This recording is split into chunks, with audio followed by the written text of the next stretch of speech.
Bien, ¿pueden visualizar mi pantalla, chicos? Sí, Pip. Súper, sale y vale. Hola, buenas noches. Mi nombre es Juan Carlos Bonilla, soy del equipo 1 y el día de hoy nosotros les vamos a presentar el tema de tratamiento de diabetes mellitus. ¿Qué es lo que con qué es lo que vamos a iniciar? Ahí está. Bien, vamos a iniciar con los objetivos terapéuticos de la diabetes mellitus 1 y 2. Es importante que nosotros antes de dar como tal un tratamiento para nuestros pacientes con diabetes, nos fijemos ciertos objetivos, que, ciertos objetivos que tengamos que cumplir. ¿Cómo cuáles? Como eliminar los síntomas relacionados con hiperglucemia, prevenir o retrasar la aparición lo más que se pueda de complicaciones tanto microvasculares como macrovasculares a corto, mediano y largo plazo, es algo que ya vimos el día de ayer, y de igual forma permitir brindarle al paciente una calidad de vida y un estilo de vida tan normal como sea posible. Hay que tener algo bien importante, y es que los objetivos terapéuticos siempre, de los siempre, se deben de individualizar. No podemos no podemos ser como robotcitos siempre dando los mismos a todos los pacientes. Tenemos que individualizar nuestros objetivos terapéuticos según las características que tenga cada uno de nuestros pacientes. ¿Y cómo vamos a hacer esto? Pues bueno, vamos a poder lograr estos objetivos identificando una meta de control glucémico en cada uno de nuestros pacientes. También otro punto, y es muy importante, es eliminando los factores de riesgo cardiovascular, como lo son la hipertensión arterial, como lo es la dislipidemia, como lo es el tabaquismo. De hecho, se dice que un tratamiento el cual está únicamente enfocado a obtener un correcto control glucémico, pero que descuide como tal el resto de los factores de riesgo, en este caso cardiovasculares, se puede decir que suele ser un poco ilógico, incluso poco funcional. El problema no se trata por partes, tenemos que tratar todo en conjunto. De igual manera, como médicos tenemos que proporcionar tanto los recursos de educación y los fármacos necesarios para que nuestros pacientes lleguen a las metas planteadas. Y por último, en caso de que ya se hayan presentado algún tipo de complicación, vigilarla y tratarla de manera adecuada, justamente. Ahora, tenemos esta tablita que les coloqué tenemos esta tablita que les coloqué. Nos habla básicamente de las metas y los objetivos que se quieren cumplir. Tenemos en el perfil glucémico una glucemia preprandial que está oscilando alrededor entre los 80 a los 120 miligramos sobre decilitro. Una glucemia postpandrial que esté alrededor de los 80 a los 140 miligramos sobre decilitro y una glucemia al acostarse alrededor entre los 100 a los 140 miligramos sobre decilitro. ¿En qué momento nosotros sabemos que no empezamos a cumplir con nuestras metas, con nuestros objetivos? Cuando justamente estos valores de glucemia o se encuentran por arriba de los valores que nos propusimos o se encuentran por debajo de los mismos. Otro punto importante es la hemoglobina glucosilada. Esta, en teoría, se debería encontrar como objetivo menor a 7, pero eso será exclusivamente para todos los pacientes, sin importar nada. Y la respuesta es que no. No siempre nos podemos plantear como objetivo una hemoglobina glucosilada menor a 7. Si bien esta meta sí la podemos plantear en aquellos pacientes los cuales sean diabéticos con una esperanza de vida mayor a 15 años y que tengan algún tipo de ausencia de complicación microvascular, existen otros pacientes con los cuales podemos ser un poquito más tolerantes. ¿A qué me refiero con esto? Que podemos llegar a tener pacientes con una probable esperanza de vida más reducida, supongamos entre 5 a 15 años, que no tengan algún tipo de complicación, podemos poner aquí, en vez de una meta de 7%, poner una meta de hasta 8%. Lo podemos manejar incluso como un valor aceptable. Y en aquellos pacientes los cuales tengan una esperanza de vida ya menor, o sea, más reducida, que sea menor a 5 años, los cuales tengan o no tengan complicaciones microvasculares, podemos considerar incluso como valor aceptable en la hemoglobina glucosilada hasta 9%. Entonces, como les comento, esto hay que ser como, hay que poner metas y objetivos muy individuales hacia cada paciente, ¿vale? Entonces, otro punto importante, como les comenté, hay que manejar los factores de riesgo cardiovascular y para ello tenemos también el perfil lipídico. No solamente hay que ponernos metas a nivel glucémico, también a nivel lipídico, manejando o tratando de manejar una LDL por debajo de los 100 miligramos sobre decilitro y una HDL, en el caso de los varones, por arriba de 45 y en el caso de las mujeres por arriba de 55.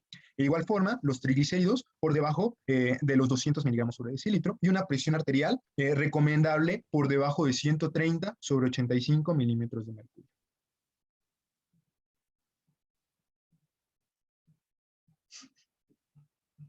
Bueno, ahora vamos a hablar sobre el tratamiento no farmacológico, que pues es muy importante porque pues principalmente lo que debe hacer nuestro paciente es cambiar pues los estilos de vida. Entonces vamos a empezar con el tratamiento no farmacológico, que realmente pues va a ser el que más nos va a ayudar a que el paciente esté controlado y a evitar también complicaciones. La siguiente, por favor.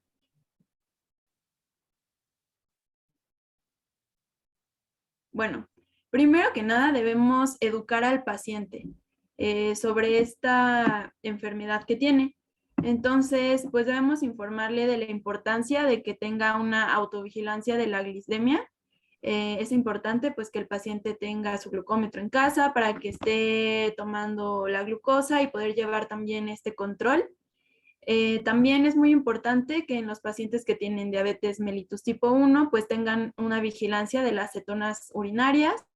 Debemos informarles sobre la importancia de la administración de la insulina, ya sean pacientes, bueno, con diabetes mellitus tipo 1, ellos sí de ley la van a usar, pero también en aquellos pacientes con diabetes mellitus tipo 2 que requieran el uso de insulina.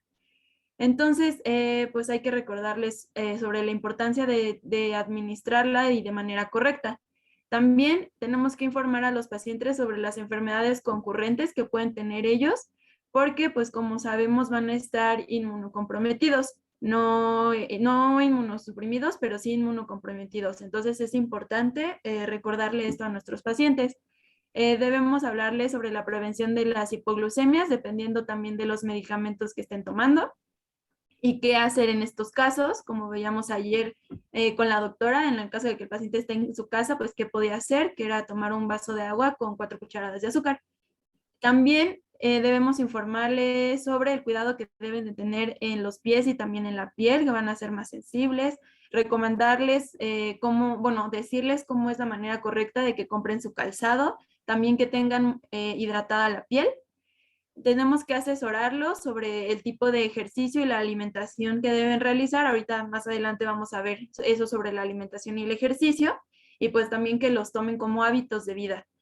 Y tenemos que ayudarlos a modificar pues estos factores de riesgo que presentan los pacientes, que es por lo que tienen esta enfermedad. Entonces, si se logran modificar estos factores de riesgo, pues el paciente va a estar mucho mejor.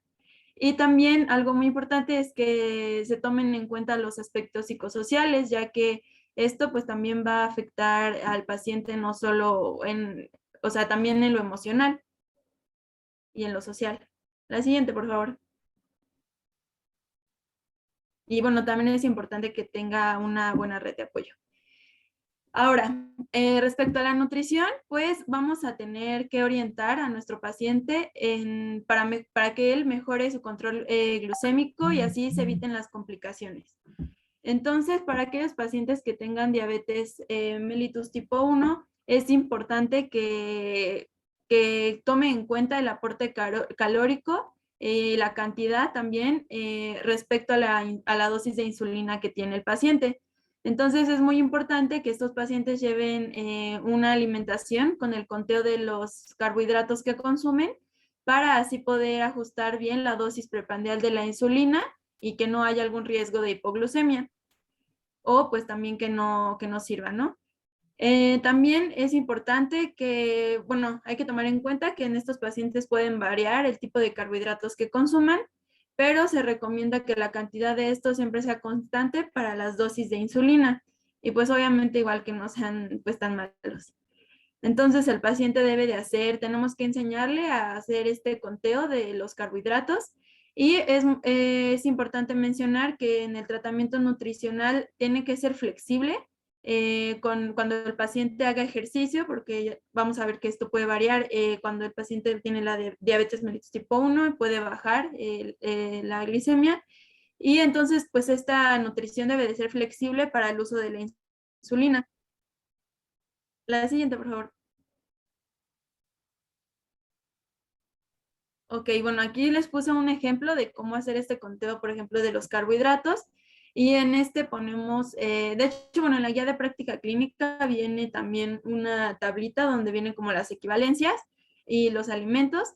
Y aquí ponen un ejemplo, ¿no? De que si el paciente desayuna 2 huevos revueltos con jamón, pues ahí sale, ¿no? 0 carbohidratos. Luego, una pieza de pan tostado equivale a 15 gramos de carbohidratos, una taza de fresas o, bueno, de alguna fruta equivale a 15 gramos de carbohidratos y un vaso de leche descremada a 12 gramos de carbohidratos. Entonces el paciente tiene que sumar estos y en total en este desayuno tendría 42 gramos de carbohidratos. Entonces, pues se calcula que una unidad de insulina va a servir para cubrir 15 gramos de carbohidratos. Entonces, en este paciente que tiene 42, requeriría 3 unidades si tuviera pues nada más este aporte calórico. La siguiente, por favor.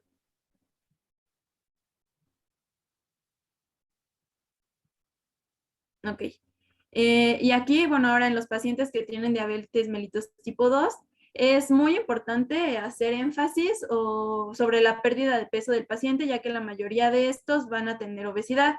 Entonces, lo primero que se debe de realizar es la pérdida de peso en el paciente y también pues abordar la prevalencia de los factores de riesgo cardiovasculares. En estos pacientes se recomienda una dieta hipocalórica que va de las 1500 a 1600 kilocalorías y encontré que la NOM 015, que es para el tratamiento de la diabetes, se recomienda que el paciente disminuya de 250 a 500 calorías por día de la dieta normal que llevaba para poder bajar de peso. Y según la ADA, bueno, ellos recomiendan disminuir más. Ellos recomiendan que se disminuya de 500 a 750 calorías día para, bueno, de la dieta normal que tenía el paciente, disminuir eso para que tenga una pérdida de peso del 5 al 7%. Entonces, esto va a ayudar a mejorar muchísimo los niveles de glucemia. Y también, pues, se menciona que pues se deben apegar a la dieta mediterránea. Sin embargo, pues no todos los pacientes pueden cumplir con esto por los costos y todo eso, pero bueno, en el caso de que puedan, se recomienda apegarse a la dieta mediterránea, en el que vemos que, bueno, hasta abajo lo que más se ingiere son granos, cereales, esa se debe ingerir diario, ¿no? También frutas y vegetales diario, en cantidades variables, el aceite de oliva, también pescado, bueno, pescado y los mariscos 2 a 3 veces por semana, diariamente o semanalmente el huevo y queso, y pues rara vez, o pues sí, muy extraño, los dulces. Y carnes rojas también. La siguiente, por favor.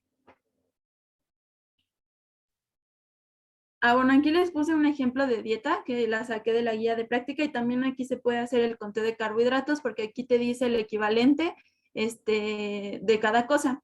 Entonces aquí ponen, ¿no?, el ejemplo del desayuno. Bueno, esta es una dieta de 1600 calorías que se recomienda en sus pacientes con diabetes mellitus tipo 2, que es hipocalórica. En el desayuno les ponen un equivalente de leche, que sería, bueno, 240 mililitros. También cereal, pues le ponen ahí de ejemplo avena y fruta, le ponen manzana, ¿no? Y ya de tomar puede ser un té de manzanilla, pero sin azúcar. A la hora de la colación, se puede utilizar ensalada de queso, también pueden comer pepinos y así vienen las dosis de cada cosa. Si ven en la comida, se pone el pollo como proteína y en la cena ya se pone quesadilla, pero con queso panela. Y bueno, como ven, son 5 comidas al día, que es lo que se recomienda, que no sean tan pesadas 2, entonces se recomienda que sean 5 para que el paciente no se quede con hambre. La siguiente, por favor. ¿Y los jugos se recomiendan? No. No, encontré que no, o sea, más los que son artificiales y todo eso, pues no se recomiendan. Sí, tampoco ni naturales, porque pues, aumentan mucho la glucosa, ¿no? Y más los artificiales, bueno, solamente incrementan la glucosa. Aparte, todas las bebidas azucaradas, sintéticas, todas tienen sal. Uh-huh. O sea, todos los refrescos, todos, si ven, o sea, es azúcar y sal. Sí, de hecho Adelante. aquí las bebidas que ponen, bueno, las ponen sin azúcar, agua de limón sin azúcar, agua de Jamaica sin azúcar, el té también sin azúcar. Claro. Y Uh-huh. la fruta se consume en porción, no se consume en jugo, ¿no? Para el diabético, porque le incrementa más la glucosa, ¿no? Y es una porción, ¿no? A veces ellos creen que mucha fruta es muy sano y yo digo, eso es pura azúcar. Y más si te sirven un plato grande, ¿no? Lleno de fruta y luego le ponen pasitas, granola, ¿no? Chantilly. O sea, toda una bomba calórica. Adelante. Sí. La siguiente, por favor. Ahora, bueno, el ejercicio. También es importante que el paciente tenga este hábito de ejercicio y es importante tanto en diabetes mellitus tipo 1 y diabetes mellitus tipo 2, porque nos va a ayudar a disminuir la glucosa plasmática y también va a aumentar la sensibilidad a la insulina. Además, pues ya sabemos que tiene otros beneficios, como que disminuye el riesgo cardiovascular, también la grasa corporal, nos va a ayudar a conservar la masa muscular y a perder peso. Entonces, bueno, yo encontré que la ADA recomienda, bueno, porque en la guía de práctica clínica decía que 30 minutos al día de ejercicio ligero, pero pues bueno, se recomienda, bueno, la ADA recomienda que sean 150 minutos de ejercicio a la semana, que esto se distribuya en 3 días y que no tengan más de 2 días de separación y que sean ejercicios de tipo aeróbico y sin pausas. Bueno, ya les decía que no tenga más de 2 días sin que el paciente haga ejercicio. Algunos ejemplos que ponen son ejercicios de resistencia, flexibilidad, podría entrar yoga ahí también y equilibrio. Entonces es importante para el paciente. La siguiente, por favor. Claro, no solamente fíjate que es el ejercicio aeróbico, que pues pueden ser varias cosas, ¿no? Sino que también debe ser, como dice, resistencia, o sea, de fuerza muscular. Si queremos también que baje de peso, porque hay gente que no puedo caminar, me duelen las rodillas, o sea, el sobrepeso y se me dificulta, y etcétera. Entonces yo les digo, bueno, pues en casita nada más unas pesitas de bajo peso, de medio, ¿no? A veces de 1 kilito, pero así sentados y así que frente al televisor, pueden estar haciendo ejercicios de fuerza muscular, y con eso también empiezan ya de repente, luego van a empezar a ver cómo ya empezaron a sudar, ¿no? Haciendo ejercicios pasivos para empezar a perder esas calorías. Ok, adelante. Uh-huh. Bueno, aquí es importante mencionar que al momento de realizar ejercicio, los pacientes con diabetes mellitus tipo 1 van a ser más propensos a tener tanto hiper como hipoglucemias al momento de realizar el ejercicio. Entonces, es importante que cuantifiquen sus niveles de glucosa antes de que realicen ejercicio, ya que si estos están elevados, pues al momento de hacer ejercicio el músculo va a captar más y va a disminuir la glucosa y pueden tener una hipoglucemia.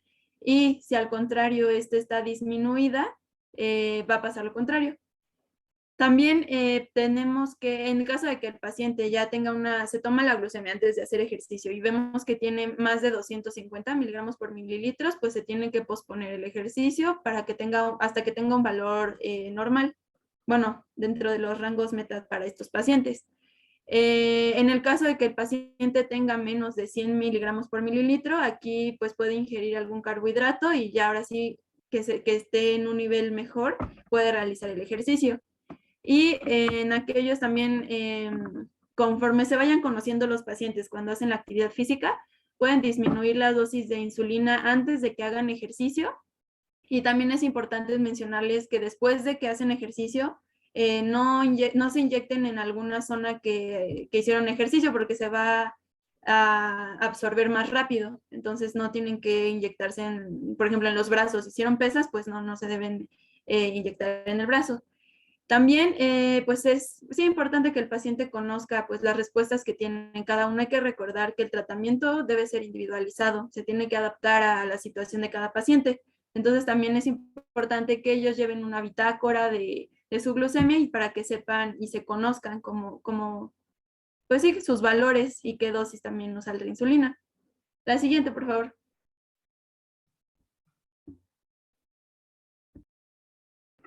Bueno, ahora vamos a pasar con el tratamiento a partir de insulina para la diabetes tipo 1. ¿Le puedes cambiar, por favor?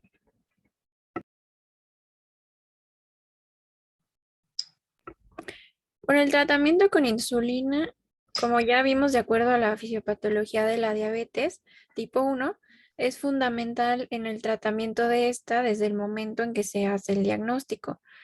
Este tratamiento lo que va a ayudar es a disminuir la hiperglucemia, el riesgo de cetoacidosis, también ayuda en la hipertrigliceridemia y ayuda también a prevenir el catabolismo tisular.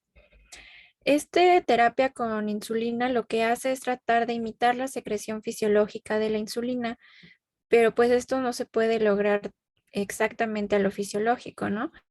Y esto se hace a través de aplicación de múltiples dosis de insulina o a través de una bomba de infusión continua. ¿Le puedes dar a la siguiente? De acuerdo a los tipos de insulina, vamos a tener a las insulinas prandiales, que van a ser principalmente las rápidas y las ultrarrápidas, las insulinas basales, que van a ser las intermedias, las prolongadas y las ultrarrápidas, y también existen las insulinas premezcladas o las mezcladas. Ahorita vamos a ir viendo las características de cada una de ellas. ¿Le puedes cambiar, por favor?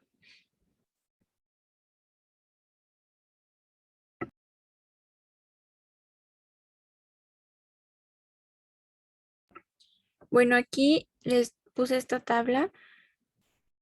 Dependiendo de la farmacocinética de cada una de las insulinas que vamos a tener, las vamos a encontrar por su tipo de acción en ultra rápida, rápida, que es la regular, acción intermedia y acción prolongada, que son las basales. Vamos a tener diferentes preparaciones, por ejemplo, en la ultra rápida tenemos a la Lispro, a la Aspart y a la Glulicina. También les puse el nombre comercial. También tenemos el inicio de acción, que de las ultrarrápidas es de 5 a 15 minutos y su pico de acción se alcanza entre 1 a 2 horas y tienen una duración aproximada de 3 a 5 horas. Y esta se recomienda que se administren inmediatamente antes del consumo de los alimentos. Después tenemos a las insulinas de acción rápida, que la preparación pues es la insulina regular. Ahí está el nombre comercial. Estas tienen un inicio de acción a partir de 30 a 60 minutos de su aplicación y su pico de acción lo alcanzan entre 2 a 4 horas. Tienen una duración aproximada de 5 a 8 horas y esta se recomienda que se apliquen 20 a 30 minutos antes del consumo de los alimentos. Después tenemos las de acción intermedia. En la preparación es la NPH. Esta tiene un inicio de acción entre 2 a 4 horas y tiene un pico de 4 a 12 con una duración aproximada entre 12 a 24 horas. Esta se recomienda que se aplique a 30 minutos antes, igual del consumo de alimentos. Y por último tenemos a las de acción prolongada, que se conocen como las insulinas basales. En estas tenemos a la glargina, la de Temir y a la de Gludec. En su inicio de acción, la glargina es aproximadamente entre 2 a 4 horas, la de Temir entre 1 a 2 horas y la de Gludec entre 1 a 3 horas. Se dice que este tipo de insulina relativamente no tienen picos de acción, pero en algunas bibliografías sí se manejan algunos, pero en la mayoría decía que no tenían picos. Y la duración de la glargina es de 22 a 24 horas. De la de Temir es de 20 a 24 horas y la que tiene una duración mayor es la de Gludec de más de 42 horas. Y este tipo de insulina se recomienda que se apliquen 1 o 2 veces al día. ¿Le puedes cambiar, por favor? Y por ejemplo, Noemí, de esa insulina NPH, que ayer vimos pues, cómo se calculaba, ¿no? Ya cuando le íbamos a ponerle, antes de suspender la infusión de insulina, ¿no? Y veíamos cómo se calcula de 0,5 por kilo y luego cómo se fraccionaba en 2 tercios en la mañana y 1 tercio en la noche. Y entonces, y entonces le tomamos en la mañana al paciente, vimos que tiene una vida media de 12 horas. Nos faltó igual ayer mencionar esto. Y luego le tomamos un Destrostix antes de que el paciente desayune y trae 250 de glucosa. Entonces, ¿cuál es la insulina que voy a ajustar? ¿La de la mañana o la de la noche? Pues la de la noche, ¿no? La de la noche, ¿no? Si es que tiene una vida media de 12 horas, entonces es la de la noche la que tengo que ajustarle para que la del desayuno pues salga más controlada. Entonces yo le aumentaría. Ya quedamos, eran 30 unidades, eran 20 en la mañana y 10 en la noche. Entonces, ¿cuántas le voy a poner en la noche? A ver, Pues podrían ser la mitad de las que se le ponían. la mitad, ¿cómo la mitad? O sea, Es le que no estábamos entendí bien poniendo, tu pregunta, doctor. sí, o sea, les estamos poniendo 20 unidades en la mañana y 10 unidades en la noche. Y entonces tiene salió con, ¿qué dije? 200, ¿verdad? De glucosa. Sí, Antes de desayunar. Entonces, ¿cómo le ajusto esa NPH? Ah, pues podría dividirla en, O sea, ¿cuántas unidades ponerle más? más, ¿no? Le ¿Cuántas podría poner unidades? tal vez 5 más en la noche y 5 menos en la mañana, para Eh, respetar la dosis que está llevando. pues, todavía O no se le le puede ajusto. incrementar. Pues eso, entonces tengo que ajustarla a la de la noche. a 15. Porque entonces aumento ya de 10 a 15 unidades. O sea, yo voy a ir aumentando de 5 en 5. La verdad no sé, doctor. Ok. De 2 en 2 y otras dice que de 3 en 3 unidades, ¿no? Entonces depende que también qué tan lábil sea el paciente. Pero bueno, le puedo aumentar 3 unidades. Entonces ya le pongo 13 unidades, ¿no? Dejo 20 unidades en la mañana y 13 unidades en la noche. Y luego le tomo en la noche la glucosa antes de que cene y tiene 250 de glucosa. Entonces, ¿cuál insulina es la que voy a ajustarle? ¿Cuál es la insulina que voy a ajustarle, Adrián? En este caso sería la de la mañana, doctora. En este caso sería la de la mañana para que la de la noche salga bien, ¿no? Entonces, la de la mañana yo le estaba poniendo 20 unidades, entonces, ¿cuántas le voy a poner? Al día siguiente le voy a poner. 22. Digo, Igual las podemos ir veces. aumentando de 2 en 2 o de 3 en 3. Entonces, ya quedaría 23 unidades en la mañana y dejamos 13 unidades en la noche, ¿no? Y al día siguiente hago lo mismo, así hasta que ya tenga, yo a veces, depende, ya la experiencia me dice que a veces con 200 más o menos, 200, 250, le van a tocar como 4 unidades luego más al paciente, o si andan en 300, pues ya le tocan como 6, 8 unidades, o sea, pero ya eso le va a dar un poco más ya la experiencia para aumentar más, ¿no? De insulina, pero vamos de 3 en 3 unidades, ¿no? O si tiene hipoglucemia, entonces al contrario, en vez de subirle 3 unidades, le bajo 3, ¿no? Porque entonces es igual y al día siguiente hago lo mismo, checo, y otra vez le toman la glucosa antes de desayunar y ya tiene no sé, 120 de glucosa, pues ya no le voy a aumentar más insulina en la noche, ¿no? Ya no le voy a poner otras 3 unidades, sino ya la tengo que apegar pues, a la dieta, ¿no? El ejercicio, o tratar o quizás le aumente una, pero tendría yo que estarlo vigilando al paciente, pero ya no le voy a aumentar otras 3, ¿no? Entonces, va a ir dependiendo de cada paciente, Disculpe, doctor. Doctora, ¿sí? yo tengo una pregunta, pero ¿cómo hacemos, o sea, eso? O sea, literal le tenemos que explicar al paciente que se tiene que checar su glicemia a diario y él vaya mismo aumentando las 2 unidades, porque entiendo que, por Ok. ejemplo, el paciente va a una consulta y después tiene que ir al mes, ¿no?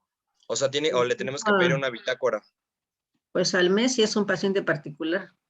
pero si es un paciente que tú trabajas en el ISSSTE o trabajas en el IMSS, o etcétera, pues las consultas están a 4 meses, a 5 meses, ¿no? Ahorita pospandemia, pues están como a 5 meses, ¿no? Entonces, ¿a qué cita? ¿Sí para cuándo, doctora? ¿Me va a ver pronto? No, lo voy a ver. Y desafortunadamente, pues, pues esto es diferente, ¿no? En la medicina privada. O sea, tú no le dices a un paciente institucional, me llama a tal hora para estarme reportando sus glucosas. O sea, en la medicina particular sí lo hago, ¿no? A ver, usted me va a hablar todos los días hasta que yo le diga ya. Nos quedamos con esa cifra. Con esa cifra de glucosa. Si tienen menos de 140 ya no les estoy modificando. Así los dejo, ¿no? Hasta que yo tenga ya mejor una glucosa de ayuno, una insulina, una glucosa central. Pero si no, o sea, los enseño, o sea, me están monitorizando y esto yo les estoy diciendo, pues lo va a ir aumentando, ¿no? Pero en la medicina, o sea, quizás puedas explicarles si es que el paciente tiene ayuda y todo, y para que él lo pueda hacer, para irle dando esas modificaciones, ¿no? Disculpe, doctora. Para la insulina rápida, ahorita lo explicamos, por ejemplo. O sea, a veces yo sí los capacito, por ejemplo, en cómo manejar la insulina rápida, para que ellos sepan qué hacer, ¿no? Las postprandiales. Sí. Disculpe, doctora, tengo una Gracias, duda. doctora. En el caso de la NPH, ¿es apropiado darla nada más una vez al día? O sea, por ejemplo, en la mañana. Porque es una insulina de 12 horas. Entonces, si nada más le estás cubriendo 12 horas. Y las otras 12 horas está descubierto de insulina al paciente. A diferencia de las otras, por ejemplo, las insulinas de 24 horas, esas insulinas basales, pues la glargina, de Temir y de Gludet. Por lo regular, me gusta más usar a mí glargina. Por experiencia, los puedo controlar más. Incluso, por ejemplo, la glargina también se puede fraccionar en 2. Si a veces para estar más apegados y mejor control, entre más piquete les demos a los pacientes, a veces están más controlados. Ahí los endocrinólogos a veces los pican 3 veces, ¿no? Entre las basales y entre las insulinas rápidas están picando 3 veces. Claro que en un mundo ideal, no, pues lo ideal sería usar plumillas, ¿no? Son una maravilla, no duelen, pero aquí pues es el costo elevado que no todos los pacientes tienen acceso pues a una plumilla, ¿no? Desafortunadamente, a menos que sea pues también a nivel institucional. Entonces sí tenemos que irlos capacitando, ¿no? De decir, bueno, si tiene la glucosa, más de 140, le digo ya, hasta ahí nos quedamos, hasta que vea sus próximos exámenes de laboratorio, porque entre más estemos cerca, o sea, yo voy a me trato de acercarme a que tenga menos una hemoglobina glucosilada de menor de 7. Pero hay pacientes que son muy lábiles también al uso de la insulina, y entre más los acerque yo que tengan menos de 6.5 ese paciente, hay quien está haciendo hipoglucemias, ¿no? Entonces eso, y luego el paciente ya no se quiere poner la insulina, o tienen también riesgo se incrementa su riesgo cardiovascular si están haciendo hipoglucemias. Entonces, por eso es que no tengo cada paciente es diferente, ¿no? También al manejo con la insulina. Pero si no, ya no se la quieren poner. Entonces yo digo, bueno, si tienen eso, ya no les pongo más, ya nada más apéguese a su dieta hasta que yo vea una glucosa central, ¿no? O vea su hemoglobina glucosilada, si es que hice algunas modificaciones. Ya saben, o sea, la hemoglobina glucosilada no solamente se la puedo pedir cada 3 meses, cada 120 días, sino puedo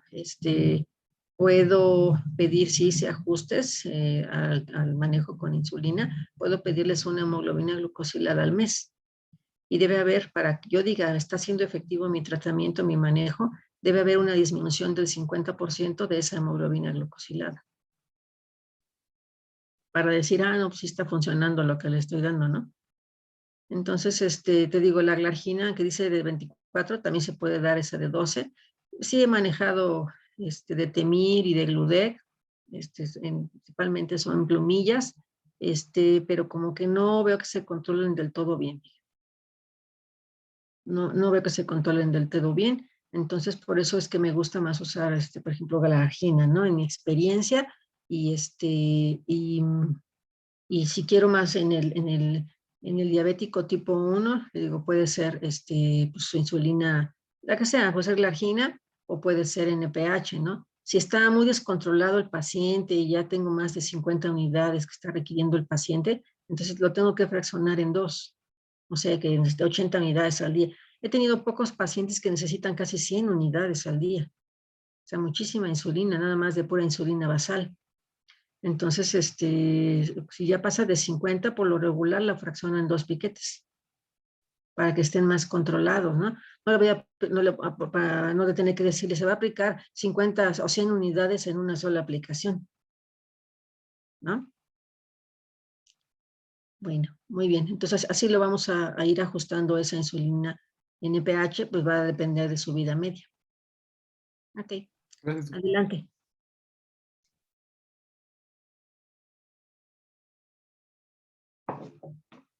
¿Le das a la otra, por favor? Perdón, vamos a mencionar algo más acerca de las insulinas rápidas, de las postprandiales.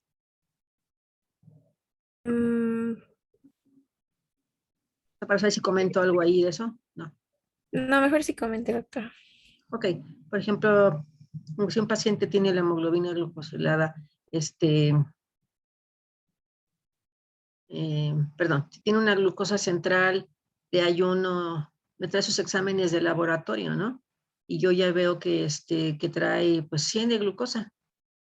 100 de glucosa, ya le hicimos el ajuste con la insulina NPH, ya se la ajustamos, como lo dejamos hace un momento, y entonces digo, venga en 3 meses, al IMSS, ¿no? Y entonces llega y me trae una glucosa de ayuno de 100. Y entonces esa glucosa de ayuno, ¿qué me dice?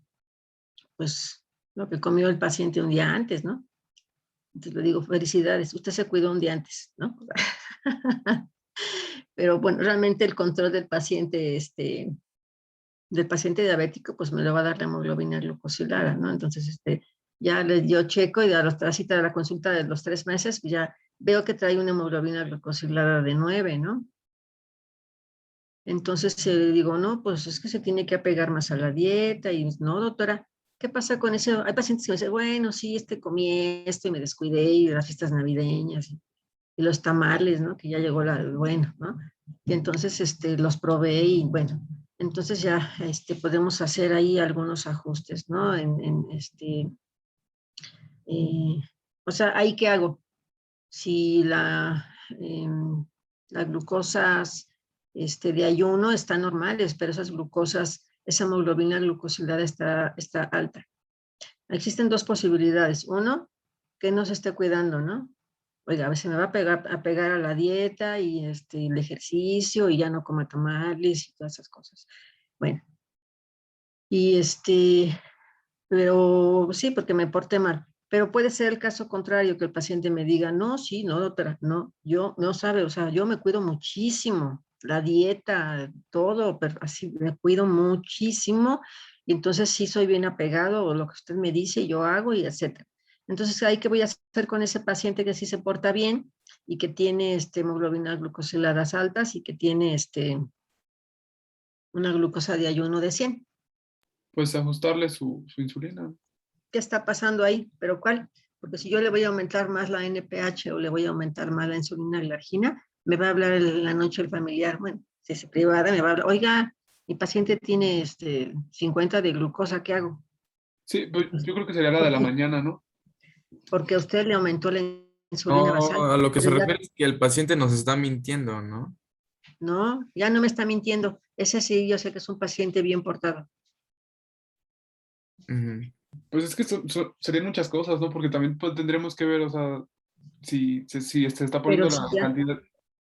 sí, se está poniendo la cantidad, es bien portado, su glucosa está en 100 de ayuno, pero la hemoglobina glucosilada está alta. ¿Ahí qué está pasando? Pues, ¿todavía le voy a aumentar más la basal? ¿Se le va a bajar? Si ya anda con 100 y a veces sale con 80 de glucosa de ayuno. después ¿Sería de la preprandial? preprandial.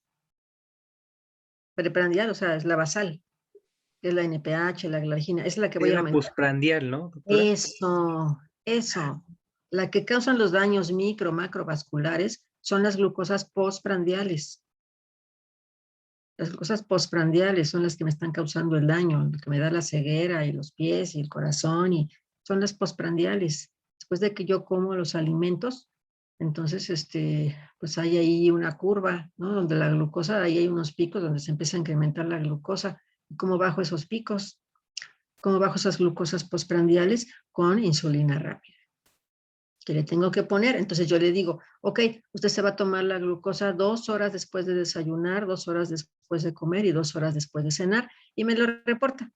Y ya sea en la consulta privada, pues me manda por WhatsApp, o en la consulta llega a los 3 meses y me lleva su listado de glucosas postprandiales a las 2 horas, y yo ya veo ahí en qué, si es un paciente que ya tiene, después de 2 horas tiene más de 200, ese paciente trae 400 en la mañana y en la tarde trae 300 y en la noche 250. Entonces ya voy a ver en qué momento necesita más insulina rápida. ¿Cómo la calculo?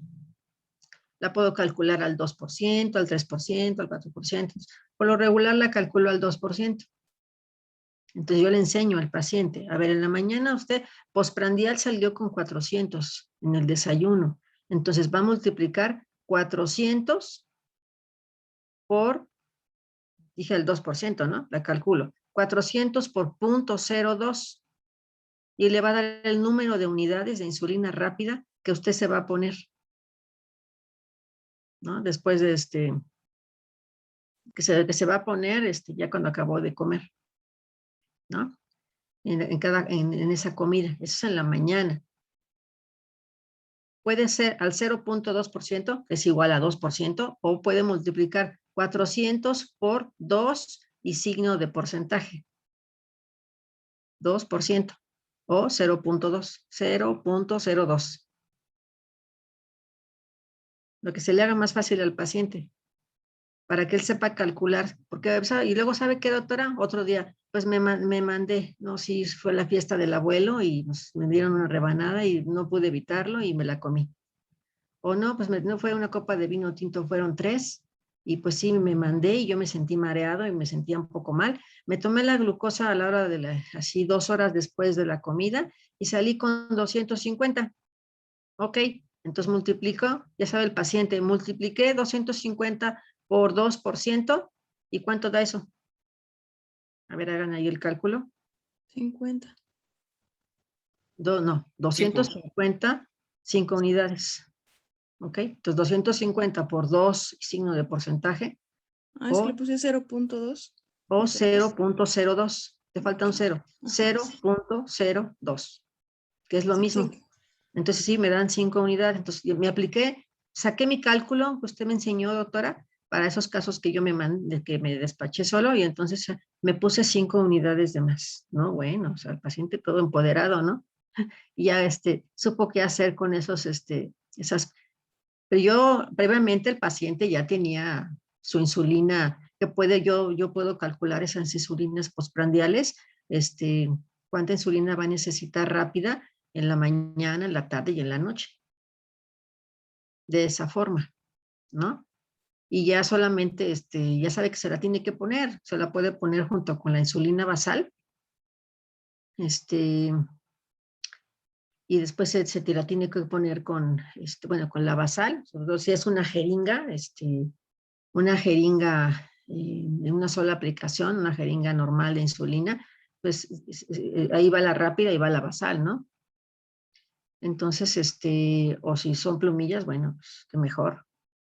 Si tiene de las 2 insulinas, porque finalmente va a necesitar 2, manejar la preprandial y la postprandial. Y ya el paciente sabrá qué hacer para esos excesos. Entonces sí, ya una vez esto, ya llega el paciente nuevamente en 3 meses conmigo y ya perfecto, ya trae una glucosa de ayuno de 100, que es el reflejo de la insulina preprandial, y llega con una hemoglobina glucosilada de 7, que va a ser su reflejo ya muchísimo mejor, que va a ser el reflejo de sus glucosas postprandiales. con la insulina rápida. ¿Ok? Muy bien, síganle. Bueno, esta tablita nada más se las puse para que viéramos las mezclas de insulina que también existen. Sí, discúlpame. Hay ese tipo de, por ejemplo, las mezclas, luego utilizamos la insulina Mix 25, ¿no? Que es insulina Lispro con insulina Lispro-protamina, pero usamos una mezcla de basal con rápida. A muchos sí le va bien, a los pacientes, pero sí, de todos modos llega un momento que necesitan, pues, esa insulina basal que va ahí y ese poquito de insulina rápida, y a veces llegan a requerir más rápida, ¿no? Para manejar los picos postprandiales, y entonces ya les tenemos que estar poniendo, pues, más insulinita rápida. O para que puedan estar bien controlados. ¿Ok? Adelante. Ya Gracias, doctora. yo le aventajé un poco. No, gracias. ¿Le puedes cambiar ahora sí, por favor?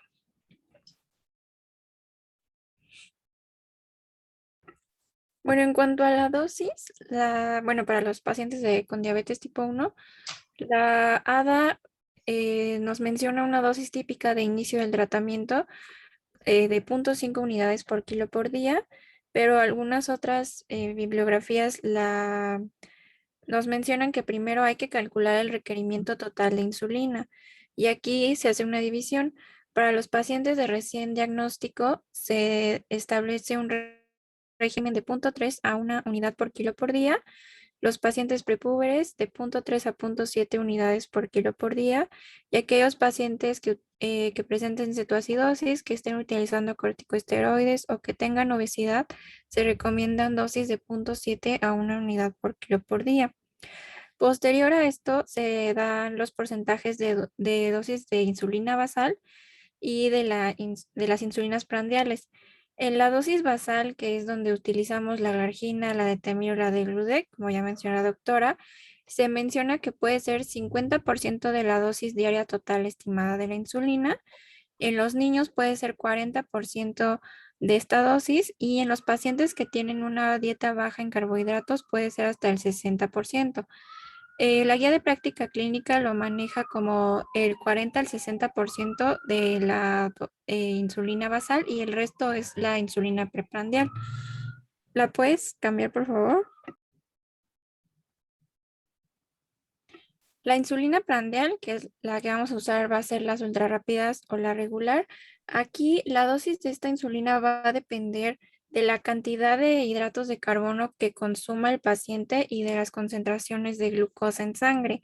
Esta se calcula, como ya nos había mencionado Camila, a partir del consumo del conteo de hidratos de carbono, ya que, como nos mencionó, por cada 10 a 15 gramos de hidratos de carbono se necesita una unidad de insulina. Aquí, pues, como ya, mencionó la doctora, hay pacientes que necesitan múltiples dosis de esta insulina, entonces, pues, tenemos que calcular la de la mañana, la de la tarde y la de la cena, y la que utilizan para la insulina basal que se da en la noche.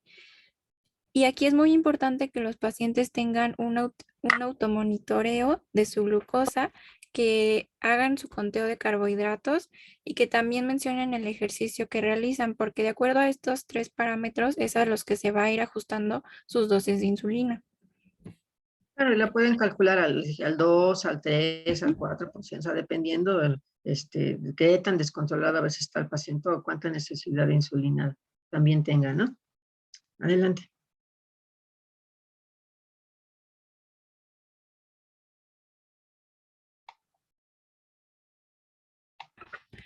¿Ahí sí me escuchaban? Sí, adelante. Bueno.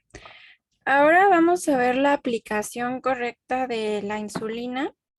Es importante aquí tener, bueno, la técnica adecuada implica tener una aplicación en las áreas corporales adecuadas.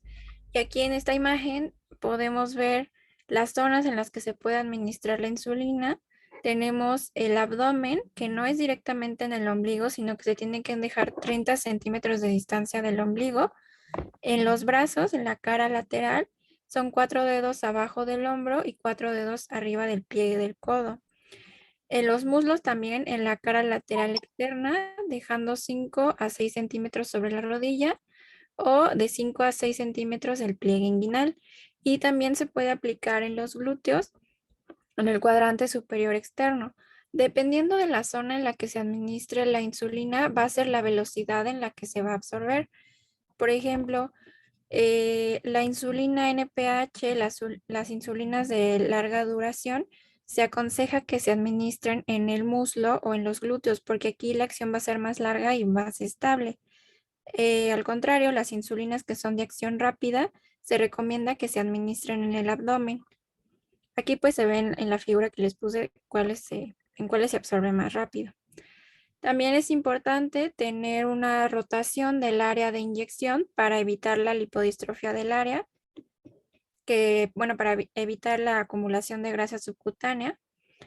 También tenemos que tener un cuidado adecuado de los sitios de inyección para evitar las infecciones y se tiene que evitar la aplicación intramuscular. La aplicación es subcutánea, no es intramuscular, porque esto puede causar variaciones en las glucemias de los pacientes. ¿Puedes cambiar, por favor? Bueno, aquí es lo que les mencionaba, los sitios recomendados para cada tipo de insulina. Y otra cosa importante es mencionarles a los pacientes cuál es el almacenaje correcto de la insulina. Esta se tiene que almacenar en el refrigerador a una temperatura de entre 4 a 8 grados Celsius. No se debe congelar y tienen que estar cuidando de que si esta cambia de apariencia, es decir, si se precipita, si tiene un espesor mayor o si tiene un cambio de coloración, ya no se debe utilizar. También después del primer uso, el vial de insulina se debe desechar después de 3 meses si se mantuvo a una temperatura entre 2 a 8 grados Celsius, o se puede desechar posterior a 4 semanas si se mantiene a temperatura ambiente. También es importante evitar la luz solar directa o el calor en los viales de insulina porque se pueden dañar. La siguiente, por favor. Bueno, aquí les puse las metas de glucemia que vienen en la guía de práctica clínica. Estas metas, pues principalmente para evitar la hipo o la hiperglucemia. En los lactantes y los niños pequeños, antes de los alimentos se recomienda que sea entre 90 a 180 miligramos por decilitro. Después de los alimentos, entre 108 a 198 miligramos por decilitro. Y a la hora de dormir, entre 108 a 216 miligramos por decilitro. En los adolescentes y en los jóvenes, antes de los alimentos, entre 85 a 126 miligramos por decilitro. Después de los alimentos, entre 90 a 180. A la hora de dormir, de 108 a 180. Y aquí se mencionan también a las 3 de la mañana, entre 90 a 144. Y los niveles de hemoglobina glicosilada en general se manejan de que sean menores a 7.5%.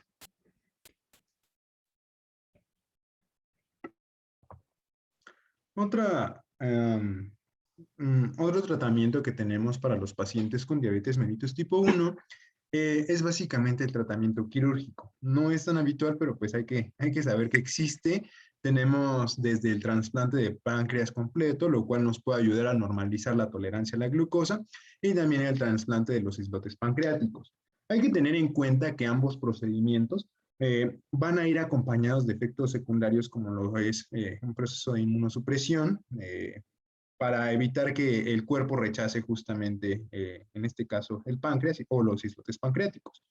También hay que tener en cuenta que el hecho de el trasplante de los islotes pancreáticos tiene muchas limitaciones en cuanto al aislamiento del tejido y la sobrevida del injerto, debido a que es un proceso muy, muy complejo.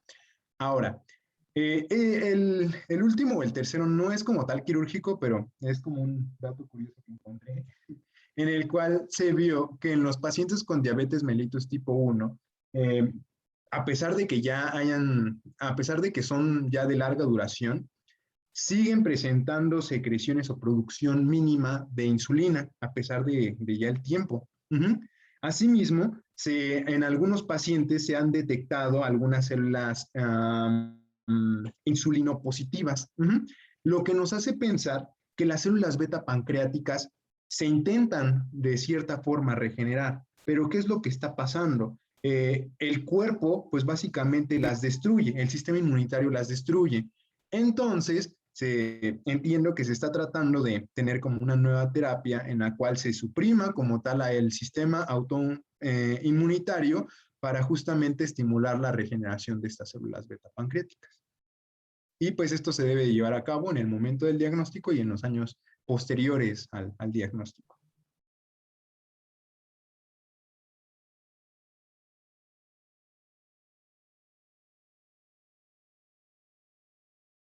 Bueno, ahora les vamos a hablar sobre el tratamiento que se da principalmente en los pacientes con diabetes mellitus tipo 2 y aquí pues vamos a ver los hipoglucemiantes orales. Y bueno, también en el caso en el que requieran insulina, ahorita lo vamos a ver. Entonces, bueno, primero tenemos, perdón, esto lo va a decir mi compañera.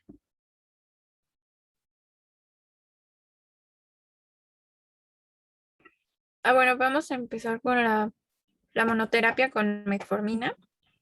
La metformina, como lo menciona la ADA y la guía de práctica clínica, es el agente farmacológico inicial preferido para el tratamiento de la diabetes mellitus.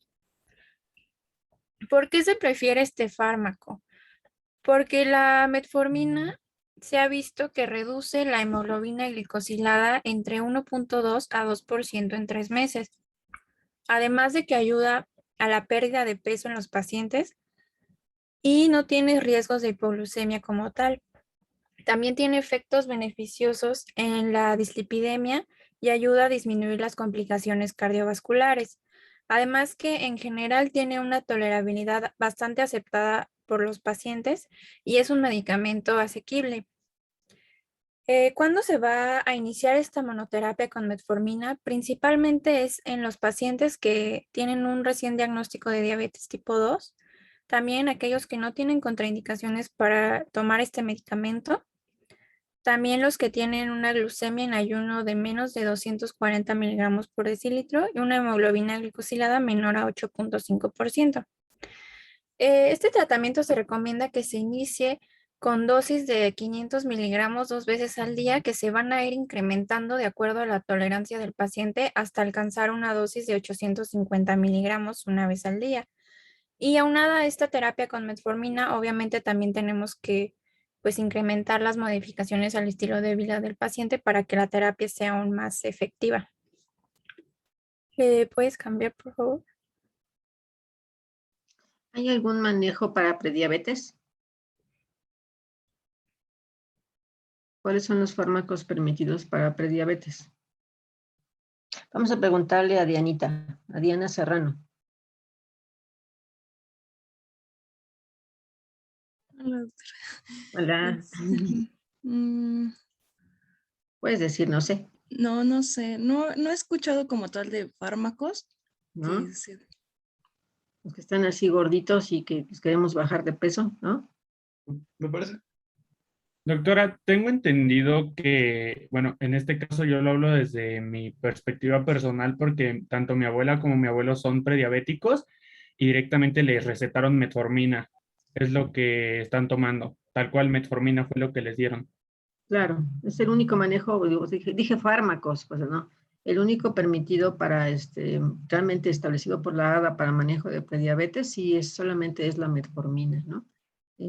Para disminuir la resistencia ya a la insulina, que ya traen los pacientes una hiperinsulinemia, pues muy importante. Hay por ahí quien da sitagliptina y linagliptina, y no, todavía no están permitidos. No en estas etapas que se han estudiado, todavía no están avalados, ¿no? Para manejo de prediabetes. Adelante.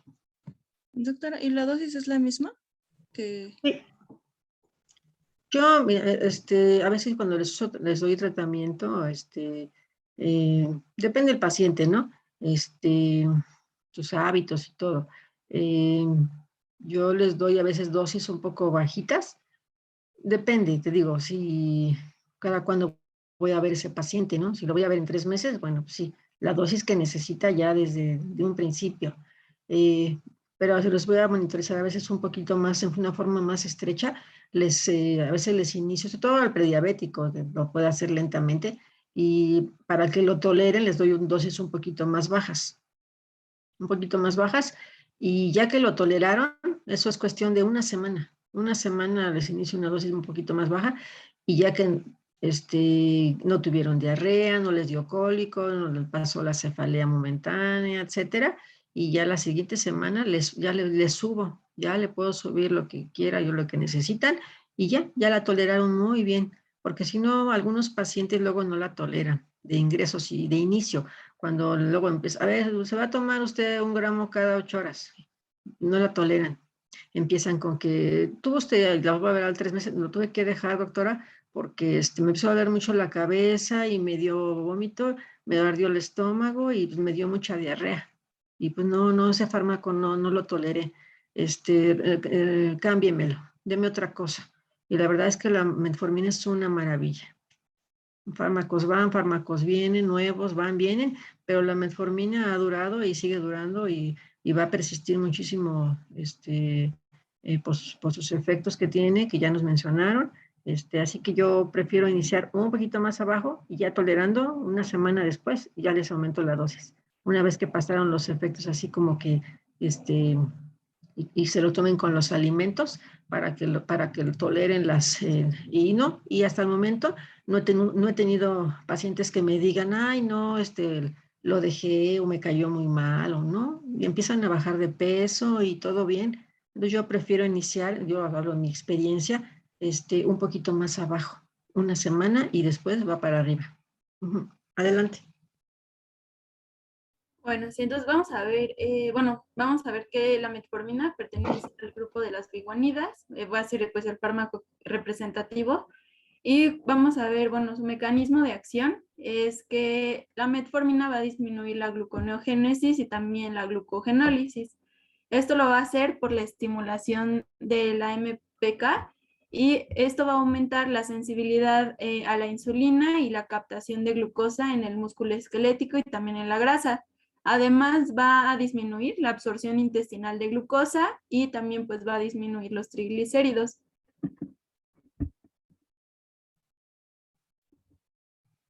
La dosis inicial, bueno, como mencionaba la doctora, obviamente como los efectos secundarios son principalmente gastrointestinales, debemos empezar con dosis menores para que el paciente se vaya adaptando. De hecho, encontré en un artículo que decía que al inicio se puede administrar 450 miligramos y ya posteriormente, como dice la doctora, de una semana ya le subes la dosis, que puede ser de 850 miligramos hasta llegar a una dosis máxima de 2250. Y la duración, bueno, el efecto que tiene este medicamento es de 12 horas. Se indica como el tratamiento de primera línea en nuestros pacientes obesos. Ya vimos que también se puede administrar en los pacientes prediabéticos por los efectos que tiene. Y va a estar contraindicado en aquellos pacientes que tengan insuficiencia renal con una tasa de filtración glomerular menor a 45 mililitros por minuto, en aquellos que tengan insuficiencia cardíaca congestiva, acidosis, o también en aquellos que se les realicen estudios con medio de contraste radiológico. Como les mencionaba, los principales efectos secundarios van a ser gastrointestinales, por lo cual pues muchas veces los pacientes no lo quieren tomar o tienen desapego del medicamento. Y dentro de estos efectos los pacientes pueden tener diarrea, náuseas, vómito, meteorismo y distensión abdominal. También hay algunos otros efectos, pero ya son muy raros, que puede ser la deficiencia de vitamina B12 y acidosis láctica, pero esos son raros. Hasta 3 gramos al día les podemos dar. Ok.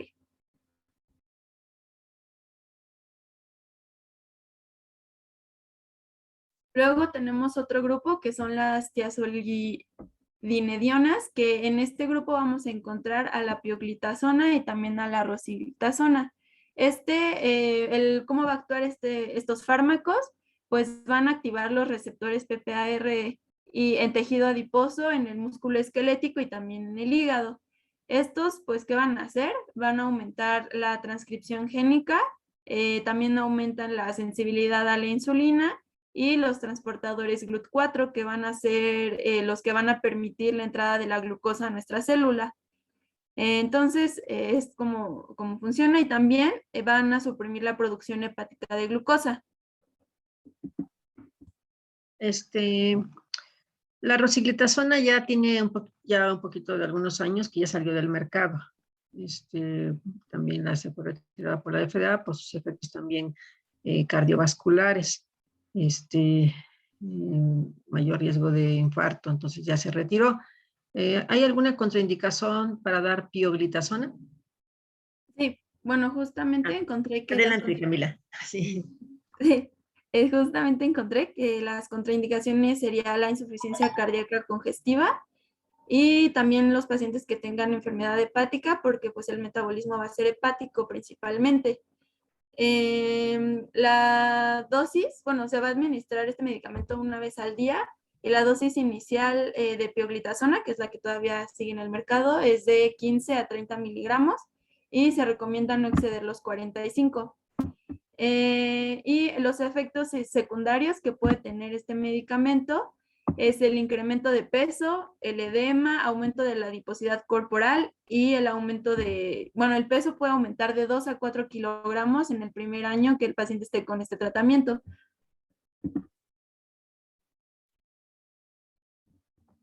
Bien, vamos a pasar a otro fármaco que son las sulfonilureas.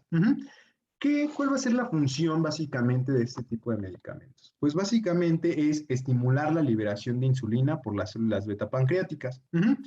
Vamos a ver que una célula beta en condiciones normales, vamos a ver el esquema que tenemos del lado derecho, mete la glucosa, la metaboliza, esta se convierte como tal en ATP. Llega a lo que son unos receptores, los cuales son canales de potasio dependientes de ATP.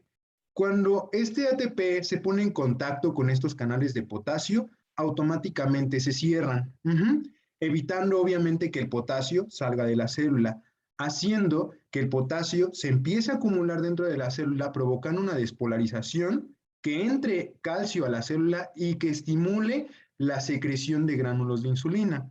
Pero, ¿qué tiene que ver todo esto con las sulfonilureas? Pues porque va a ser un mecanismo muy similar. ¿En qué consiste? Pues básicamente este canal de potasio dependiente de ATP va a tener subunidades para sulfonilureas, las cuales se les van a conocer como las subunidades SUR1. Entonces, cuando llega esta sulfonilurea a estas subunidades, van a hacer un efecto muy similar.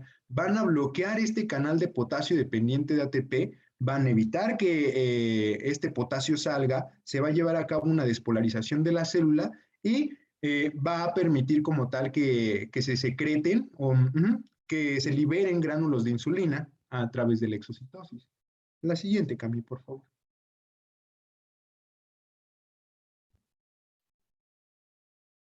Ahora, vamos a ver. ¿Qué tipo de fármacos existen ¿Qué tipo de fármacos existen? Pues vamos a tener las sulfonilureas tanto de primera como de segunda generación. O sea, si se dan cuenta, son bastantes.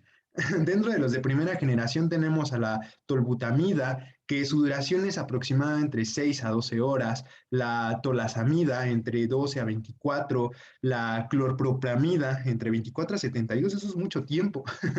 Dentro de los de segunda generación, tenemos a la glibenclamida con una duración de 24, la glipizida entre 2 a 24, la glicacida entre 12 a 15, incluso la glimepirida, que tiene una duración entre 16 a 24 horas aproximadamente.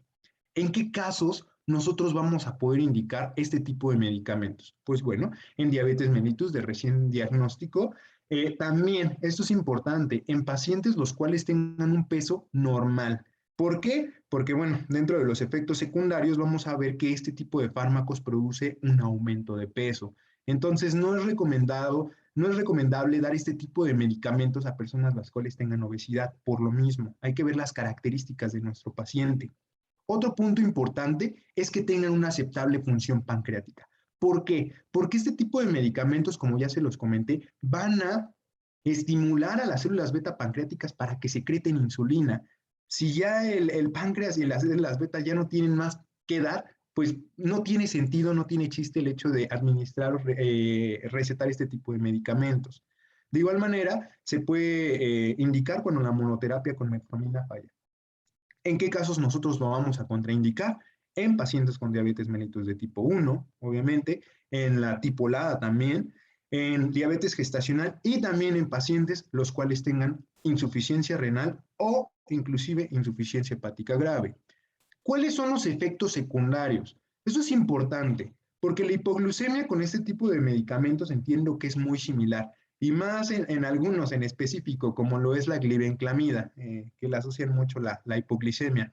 También el aumento de peso, que ya les comenté, puede llegar a provocar náuseas, puede llegar a provocar vómito e incluso efectos cardiovasculares. La siguiente, Cami, por favor. Lo que les decía, ¿no? Que pusimos el ejemplo del paciente que tomaba glibenclamida, que tiene un paciente con ya daño renal, que no puede egresar por la vida media, ¿no? Y ya hasta de 72 horas, ¿no? Hasta que se elimine esa tableta de glibenclamida. Y también, pues ya también ha estado un poquito en desuso la clopropamida, precisamente por todavía un efecto más prolongado, ¿no? En ese tipo de pacientes y mayor riesgo de hipoglucemia, que les digo, pues cada hipoglucemia incrementa el riesgo cardiovascular en los pacientes. Adelante. Bien, otro punto que se me estaba pasando es que este tipo de medicamentos se dice que con el tiempo pueden llegar a perder su efecto poco a poco. ¿Por qué? Porque el hecho de que tú estés estimulando constantemente a esta célula beta pancreática para que secrete insulina, una vez está bien, dos tal vez, pero ya estarlo haciendo constantemente, la célula se va a empezar a cansar, se va a empezar a fatigar. ¿Qué es lo que va a suceder? Pues vamos a darnos cuenta de que va a haber una disminución de los receptores de potasio dependientes de ATP funcionales, que es en donde les comenté que se acoplaba, y nos va a dar como resultado que con el tiempo nos vamos a dar cuenta de que el efecto farmacológico va a ir disminuyendo, curiosamente. Ahora. Perdón, disculpa. No, adelante. Luego nos dicen los pacientes, oiga, pues no sé qué está pasando, porque yo, pues siempre he utilizado, no sé, glibenclamida una cada 8 horas, por ejemplo, ¿no? O glipizida, ¿no? Me tomo mi pastilla o glimepirida, estoy con 1 miligramo cada 8 horas, por ejemplo, y así la he usado durante mucho tiempo, y ahorita no sé qué está pasando, tomo la misma dosis, pero no me controlo. Ando con las glucosas elevadas, ¿no? Yo les explico, bueno, pues ya con el paso de los años efectivamente ocurre un agotamiento pancreático, así como estar produciendo insulina, estamos produciéndolo aquí con el fármaco, incrementando la liberación, pues el páncreas se cansa, se agota. Entonces, ¿qué pasa? Que yo tengo que dar otro tipo de tratamiento también para el paciente y es ahí también cuando puede ser en qué momento vamos a iniciarle manejo también a veces de insulina, ¿no? A los pacientes. Adelante. Gracias, doctora. Pues miren, aquí les puse básicamente una tablita de la dosificación diaria con cada uno de estos medicamentos. Espero y los puedan revisar ya un poquito más con calma cuando les pasemos la presentación, pero pues sí, es básicamente eso, la dosificación diaria y la duración de la acción de cada uno de ellos. La siguiente, Cami. Otro tipo de fármacos van a ser las glinidas. ¿Y qué tiene, qué tienen de característico este tipo de medicamentos? Que se parecen mucho a las sulfonilureas. ¿En qué aspecto? En su mecanismo de acción. Prácticamente es básicamente muy similar al de las sulfos. Igual agarran, bloquean estos canales de potasio, se acumula el potasio, hay una despolarización y bueno, se secretan gránulos de insulina. Pero entonces, ¿cuál va a ser la diferencia entre estos y los anteriores? Y me estás diciendo que es muy similar. Pues básicamente en que este tipo de medicamentos no inducen una liberación prolongada de insulina debido a que su vida media es más corta y sus concentraciones máximas a nivel plasmático se alcanzan muy rápido, o sea, alrededor de 1 hora después de su administración ya se está alcanzando su pico máximo de acción de este tipo de medicamentos. Entonces, por ende, y con estas características que tienen estos tipos de medicamentos, los hacen muy viables para poder usarlos antes de cada comida para reducir la hiperglucemia postprandial. Ahora, ¿qué pasa? Debido a que a la característica que tienen, que es su rápida acción, va a favorecer a un menor estrés de las células beta pancreáticas, porque a diferencia de las sulfos, que están estimulando a las células beta constantemente hasta por más de 24 horas, a diferencia de estas que nada más lo hacen durante un corto tiempo, pues no las estresan tanto. Entonces, pues esa es una gran ventaja y como tal va a eliminar la necesidad de una secreción casi constante de la insulina y va a disminuir, por tanto, también el riesgo de hipoglicemia. Ahora, vamos a darnos cuenta también que este tipo de medicamentos, su absorción no se va a ver alterada por la composición de la comida. Se puede mezclar sin ningún tipo con todo tipo de alimentos sin ningún problema. La siguiente, por favor, Cami. Ahora, ¿qué tipo de fármacos tenemos actualmente en el mercado? Pues tenemos dos, la repaglinida y la nateglinida, ¿ok? De hecho, entiendo que el que más se usa es la repaglinida. ¿Por qué? Pues se ha visto que el efecto en la disminución de la hemoglobina glucosilada de este fármaco es mayor a diferencia de la nateglinida. ¿En qué casos se va a poder indicar? Pues en pacientes con diabetes mellitus tipo 2, también con hiperglucemias ligeras a moderadas en el ayuno, en pacientes con aceptable función pancreática, de igual manera, lo mismo, estimula la secreción de insulina, y cuando la monoterapia de metformina falla. ¿En qué casos lo vamos a contraindicar? En diabetes mellitus tipo 1, embarazo, lactancia, de igual forma insuficiencia renal e insuficiencia hepática, muy similar con el grupo de fármacos anterior. ¿Qué efectos secundarios nos va a tener? Si bien las hipoglucemias en este tipo de medicamentos es menos frecuente que con la sulfos, puede llegar a existir también. Entonces, es un efecto secundario. Este tipo de medicamentos también puede llegar a propiciar un aumento de peso, reacciones alérgicas, inclusive manifestaciones gastrointestinales. La siguiente. Ahora, ¿cuál va a ser las dosis recomendadas en este tipo de medicamentos? Pues en el caso de la repaglinida, se dice que debe estar oscilando alrededor entre 0,5 hasta 4 miligramos antes de cada comida, aunque esto es variable debido a que se puede ajustar según el tipo de ingesta que lleve nuestro paciente. Ahora, también la nateglinida, su dosificación recomendada son de 60 hasta los 180 miligramos, de igual manera, antes de cada comida, aunque se ha visto una mayor eficacia en una dosis de 120 miligramos. La siguiente, Camila.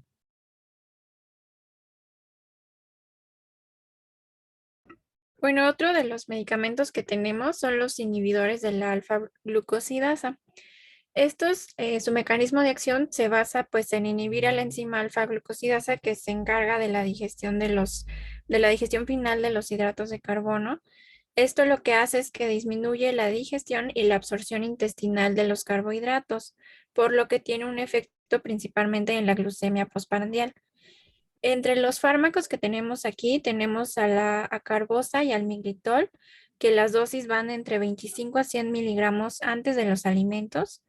Y en las indicaciones tenemos principalmente pues a los pacientes con diabetes tipo 2 de recién diagnóstico, aquellos que a pesar de llevar un tratamiento con otros antidiabéticos orales requieren una disminución adicional de la glucosa. Y en las contraindicaciones pues tenemos a la diabetes tipo 1, si el paciente tiene algún trastorno gastrointestinal como la enfermedad inflamatoria intestinal, también si tiene insuficiencia renal, si presenta embarazo, lactancia o si tiene cirrosis hepática. Los efectos secundarios pues son principalmente gastrointestinales, en los que se encuentra distensión abdominal, flatulencias, dolor abdominal y diarrea. ¿Le puedes cambiar, por favor? Bueno, otros de los que vamos a hablar van a ser los incretinamiméticos y los inhibidores de DPP4. Bueno, las incretinas van a ser hormonas que se van a producir en el tracto gastrointestinal en respuesta a la ingesta de alimentos y que estas van a tener un efecto sobre las células de Langerhans, en los islotes del páncreas, y lo que van a hacer es que van a aumentar la secreción y la liberación de la insulina. También, bueno, en esta imagen les puse los diferentes efectos que tienen las incretinas a nivel de diferentes órganos. Por ejemplo, en el tejido adiposo y en el músculo aumenta la captación y el almacenamiento de glucosa. En el estómago disminuyen el vaciamiento gástrico. En el hígado disminuyen la producción de glucosa. En el páncreas aumentan la síntesis y la secreción de insulina. También ayudan a la proliferación de las células beta y disminuyen la secreción de glucagón. También a nivel del encéfalo disminuyen el apetito y la pérdida de peso. En estos medicamentos se habla de un efecto incretina, que es lo que les menciono, de una mayor liberación de insulina por el páncreas cuando hay un estímulo de glucosa a nivel gastrointestinal. Entonces, lo que se busca con estos fármacos es potenciar estos efectos de los que ya les hablé. ¿Y cómo se va a hacer eso? Pues a través de los análogos de GLP-1, que es el péptido 1 similar al glucagón, y GP es el polipéptido insulinotrópico dependiente de glucosa. Entonces, uno de ellos son los análogos de GLP-1 y otro son los inhibidores de DPP4, que ahorita los vamos a ver. ¿Le puedes cambiar, por favor? Bueno, en los análogos de GLP-1 lo que hacen es que van a activar a los receptores de GLP-1 y van a llevar a cabo todos estos efectos que llevan las incretinas en los órganos que ya les mencioné. En estos los fármacos vamos a tener de acción corta como la exenatida y la lixisenatida, de acción intermedia como la liraglutida y de acción prolongada como la exenatida LAR, la albiglutida y la dulaglutida. Las indicaciones pues son pacientes con diabetes tipo 2 que no logren alcanzar sus metas terapéuticas o que no logren mantener sus metas a pesar del tratamiento con metformina como monoterapia. Las contraindicaciones pues son la diabetes tipo 1, presentar cetoacidosis diabética y la enfermedad renal principalmente. Los efectos secundarios principalmente son náusea y vómito y sobre todo se dan al inicio del tratamiento. También es importante tener en cuenta que este tipo de medicamentos son de administración subcutánea, por lo que a lo mejor a algunos pacientes pues no les gusta estarse inyectando, ¿no? ¿Le puedes cambiar, por favor? Ahora, otro fármaco para incrementar estas acciones de las incretinas, pues son los inhibidores de DPP4.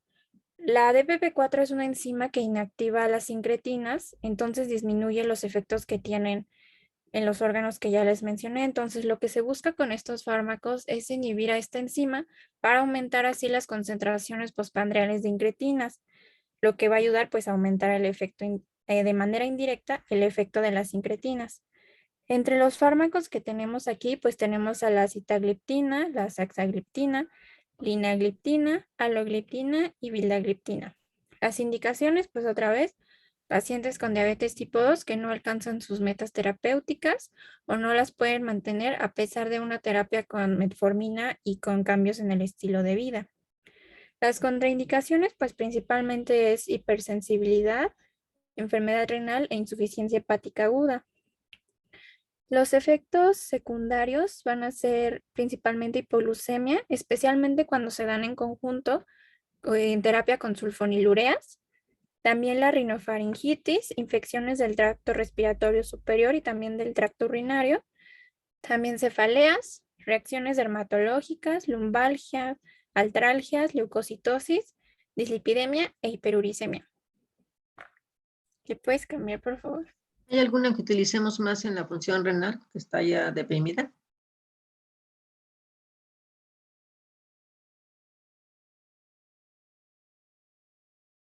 ¿No? ¿No? No sé, doctora. Utilizamos linagliptina. No se elimina por renal, sino por las heces. Ok, adelante. Bueno, otro fármaco que tenemos van a ser los inhibidores del transportador de SGLT2. Dentro de estos podemos encontrar la canogliflozina, la depagliflozina, empagliflozina y la ertugliflozina. ¿Cómo van a actuar estos medicamentos? Pues principalmente lo que van a hacer es que van a inhibir el cotransportador 2 del sodio y también de la glucosa. Este, si recordamos, va a estar situado en el túbulo proximal de la nefrona. Aquí lo podemos ver. ¿Y qué va a hacer? Pues va a disminuir la reabsorción renal de la glucosa y va a aumentar su excreción en la orina. Entonces, pues ahorita vamos a ver cuáles serían pues sus efectos adversos, principalmente tomando en cuenta esto, que pues va a a excretar glucosa por orina. Pues bueno, los efectos secundarios, pues principalmente estos pacientes pueden presentar infecciones urinarias y genitales, pueden presentar pues la disminución del volumen intravascular por esta orina y también pueden afectar o pueden generar de alguna manera la función renal. Se va a administrar, la dosis inicial es de 100 miligramos al día y en los pacientes que toleren bien esta dosis y tengan la tasa de filtración glomerular mayor o igual a 60, puede aumentar a 300 miligramos al día. Y esta se toma antes de la primera comida del día, o sea, en ayunas. Van a estar contraindicado pues en los pacientes que tengan insuficiencia renal moderada y se va a administrar en los adultos con diabetes mellitus 2 que no esté suficientemente controlada. Ya vimos que no lleguen a sus controles glicémicos esperados, a pesar de que tengan pues dieta y ejercicio. También pues ya si la monoterapia falló, entonces se puede agregar este otro fármaco. A veces he tenido que suspender, por ejemplo, dapaglifosina, canaglifosina, porque igual están asociados a infecciones de vías urinarias o tienen un riesgo incrementado la canaglifosina para cetoacidosis diabética normoglucémica, ¿no? O en cuanto a, por ejemplo, la paglifosina, por ahí he llegado a tener que suspender 2 o 3, ¿no? En algunos pacientes que ya tenían disminución en la función renal. Entonces sí se exacerbó esa falla renal. Todavía llegan con 3 de creatinina, por ejemplo, por tanta natriuresis, que ya hasta les dijeron, ya van conmigo diciéndoles que ya van a necesitar diálisis, ¿no? Peritoneal, con 3, ¿no? Y entonces ya nada más basta con que le quito el fármaco y les hago cambio por otro, desafortunadamente, porque pues también tiene beneficios también cardiovasculares. Entonces, pues ni modo, ese paciente no es candidato, se lo quito y recupera nuevamente su función renal. Bueno, adelante. Vamos a pasar dentro del tratamiento farmacológico, pero ahora parenteral, con los agonistas de la mielina. La mielina, como sabemos, es una hormona. Esta se secreta en conjunto con la insulina a nivel de las células beta pancreáticas. Lo que nosotros vamos a estar administrando, pues básicamente es un análogo de esta mielina. Por lo tanto, va a tener receptores a nivel del sistema nervioso central, el cual va a estar regulando varios tejidos periféricos y centrales, como cuáles, a nivel del páncreas y a nivel del tracto gastrointestinal. Pero entonces, ¿qué es lo que va a estar haciendo este tipo de fármaco? Bueno, a nivel pancreático va a estar inhibiendo la secreción del glucagón postpandreal y por lo tanto va a evitar también la producción hepática de glucosa y asimismo va a estimular la formación de glucógeno. A nivel gastrointestinal va a hacer 2 cosas. Punto número 1, retardar el vaciamiento gástrico y punto número 2, reducir la ingesta de alimentos debido a que va a promover como tal, promoviendo así de esta manera la saciedad. ¿Y en qué esto nos va a ayudar? Pues básicamente, al tú pararle, tú cerrarte la boquita y ya no comer más, y el hecho de que retrase como tal el vaciamiento gástrico, nos puede, o se dice que nos puede ayudar en cierto modo en tener una pérdida de peso. Ahora, en el caso de la inhibición de la secreción de glucógeno, junto con este mismo retraso de vaciamiento gástrico, nos va a llevar como resultado a una disminución de la glucemia.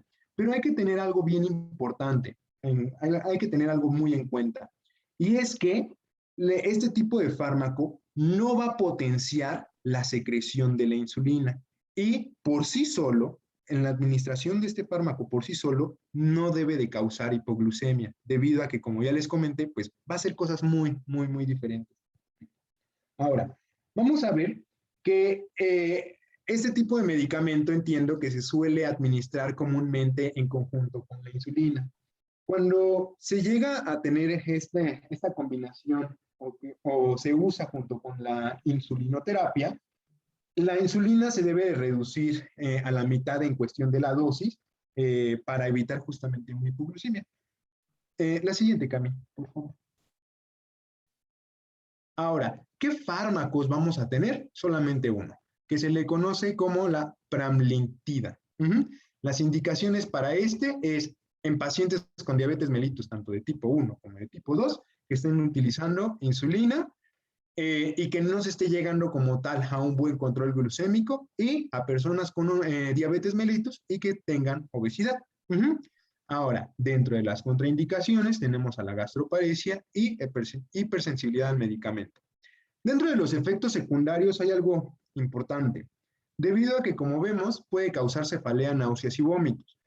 En un artículo leí que se estaba estudiando la posibilidad que en realidad lo que nos está haciendo que los pacientes bajen de peso no es tanto como tal el hecho de que no consumas tanto alimento y que retarde el vaciamiento gástrico, sino que se creía que había una posibilidad que en realidad que lo que nos esté haciendo que el paciente baje de peso son las náuseas y el vómito.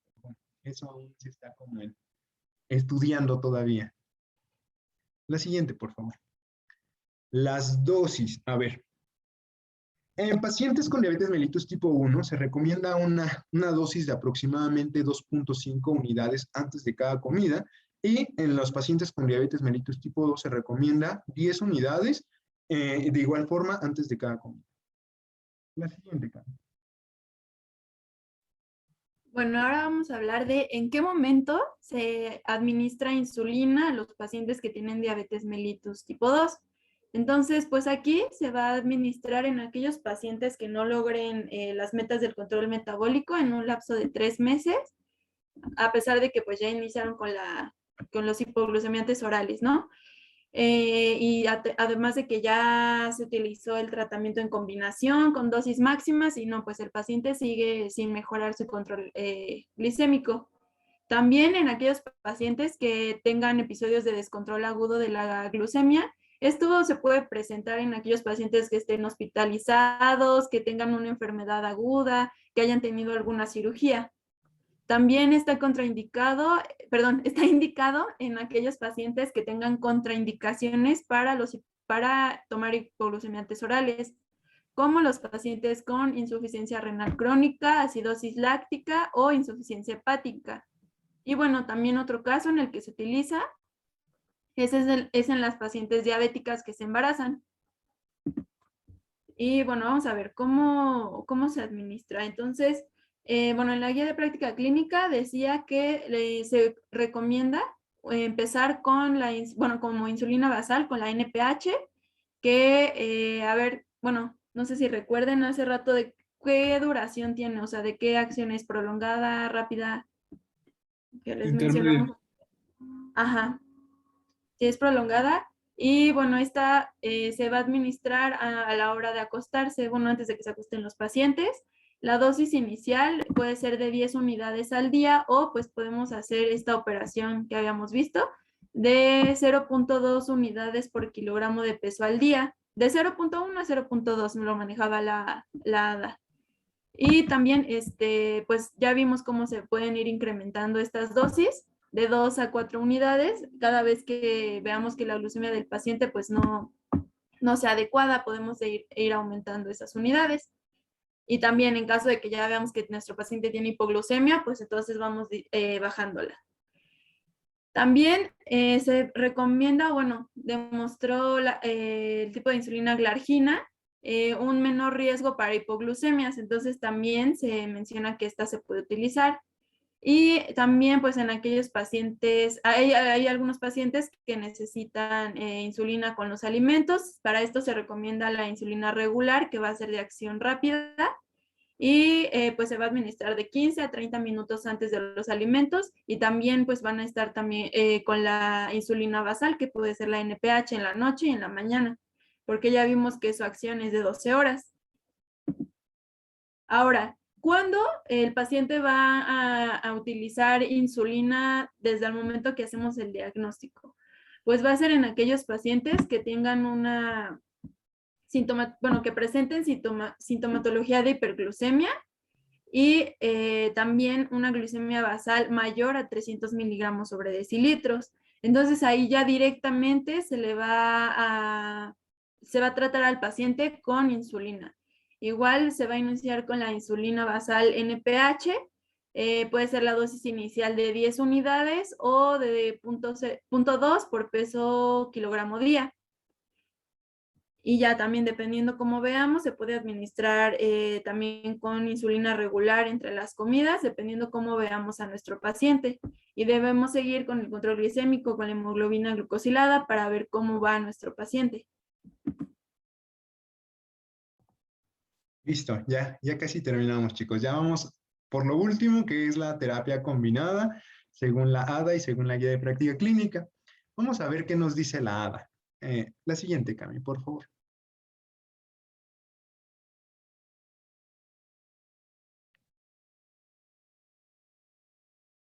¿Ya se cambió o no? Es que a mí ya me sale que se cambió.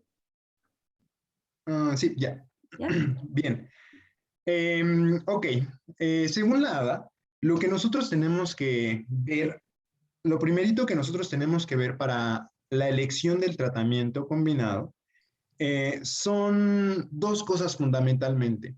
Punto número uno, las características clínicas de nuestro paciente, si tiene algún tipo de comorbilidad, no sé, algún tipo de obesidad, bueno, todo esto que ya hemos comentado a lo largo de la exposición, y también las preferencias del paciente, porque al final de cuentas el paciente también debe estar de acuerdo, porque pues si no se ponen de acuerdo, el paciente va a hacer lo que quiere y no se va a llegar a nada. Entonces, ambos deben de estar de acuerdo, todo bien. Ahora, tenemos 6 grupos de fármacos de los cuales nosotros podemos elegir la combinación, que son los que hemos visto ya a lo largo de toda esta presentación. La siguiente, por favor. Ahora, ¿qué es lo que vamos a considerar? ¿Cuáles son los puntos a considerar? Bueno, la ADA maneja que en aquellos pacientes los cuales estén diagnosticados o tengan algún factor de riesgo para presentar tanto aterosclerosis vascular, insuficiencia cardíaca, estenosis aórtica o carotidia y que tenga mayor a 55 años, se puede comenzar la terapia doble a través de metformina con un inhibidor de la SGLT2 o metformina con un agonista de la GLP-1. ¿Por qué? Porque se ha visto que este tipo de medicamentos han mostrado beneficios en este tipo de pacientes, cumplen la función que es la reducción de la glucosa, de cierta forma tienen un menor riesgo a la hipoglucemia y pueden llegar a tener también beneficios a nivel del peso corporal. Pero ¿cuál es la desventaja? Y eso es muy importante, que es muy costoso. Y no todos los pacientes pues van a tener como tal economía para cubrir este tipo de medicamentos y también la gran gama de efectos gastrointestinales que pueden llegar a presentar. Ahora, ¿qué pasa con aquellos pacientes los cuales no tengan este punto número 1? Pues bueno, entiendo que la ADA maneja que en aquellos pacientes que no tengan factores de riesgo, no estén diagnosticados con estas enfermedades que les comenté, el tratamiento debe ser basado básicamente en la efectividad, la tolerabilidad, los efectos secundarios, el costo y la seguridad de cada medicamento. O sea, ya es como considerar lo que estemos buscando. Ay, ¿se salió? Sí, la siguiente, por favor. Ahora, se han visto, actualmente entiendo estudios, en los cuales el inicio con una terapia combinada desde el inicio ha tenido o ha mostrado ser mejor que el hecho de iniciar con una monoterapia a base de metformina, debido a que se puede llegar a lograr los objetivos glucémicos deseados muchísimo más rápido. Por ejemplo, se hizo una comparación entre la metformina con un inhibidor de DPP4, la siguiente, por favor,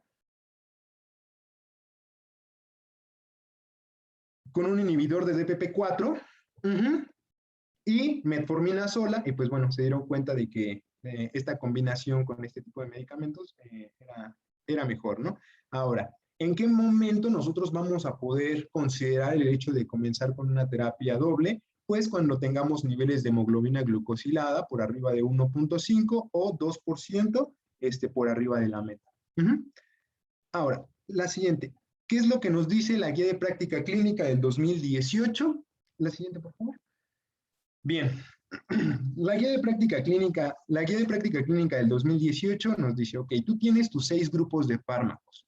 Yo te recomiendo que inicies tu terapia doble con metformina más un inhibidor de la DPP-4. La siguiente, por favor.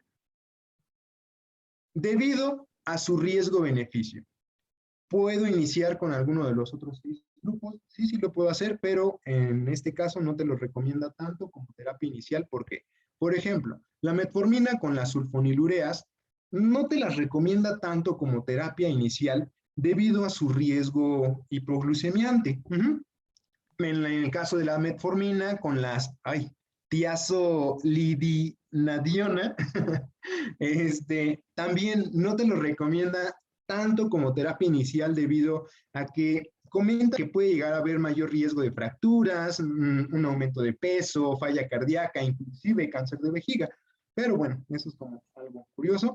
Entonces, pero ¿qué va a pasar si en mi unidad hospitalaria, qué pasa si yo como paciente no puedo conseguir los inhibidores de DPP-4?